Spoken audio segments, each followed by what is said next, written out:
I know you had a special commission meeting while I was in Washington, and the reason we had to have a special meeting, as you all know, those of you who were there, is to make a backstop funding commitment to the Caltrain electrification project on the peninsula to provide greater comfort to the Federal Transit Administration that we can really deliver the project.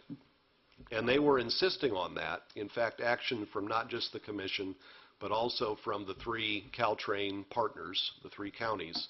They were insisting on that before they moved the process to the next step. And the next step involved having what's called the full funding grant agreement, which is the legal document that commits the federal government, in our case for the Caltrain project, to $650 million of funding over several years. So a very substantial amount, really the critical amount for that project to move forward. And they were insisting on that before they would move that full funding grant agreement to the Congress. And the news I wanted to report to you is that I think a day before the inauguration, the Obama administration did so. That's the good news. The bad news, of course, is they're gone. What happens in Congress is they have a 30-day period to review the agreement. They're not required, and they don't take action on it. But the 30 days is sort of a chance for them to cause some trouble if they want.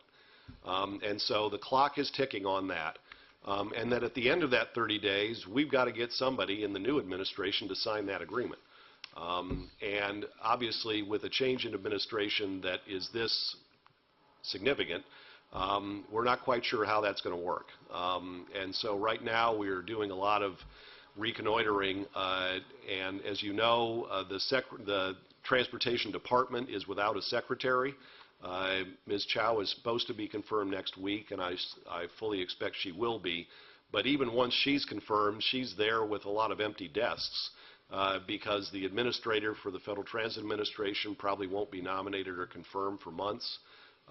And so we've got a timing problem on our hands at the very least, because Caltrain has already entered into contracts with its contractors to build the electrification infrastructure and to purchase the electrified locomotives. And if we can't get a signature on that document roughly by the end of February, they're going to have to go back to those contractors and say, hey, we need some more time for you to proceed further. Are you willing to give it to us? And it could just be that the contractor will say yes if you give me this much more money. So that's the rock and the hard place that project is in between. It is unfortunate that we weren't able to get it through the congressional review process and get it signed before the outgoing administration left. Chicago did, and maybe there's just a coincidence there that that's where President Obama was from. But in any event, we didn't make it. So now we're straddling. And I'm still optimistic that we can get a signature on the grant agreement, but we're just going to have to wait and see how that goes. So, Mr. Chairman, that concludes my report.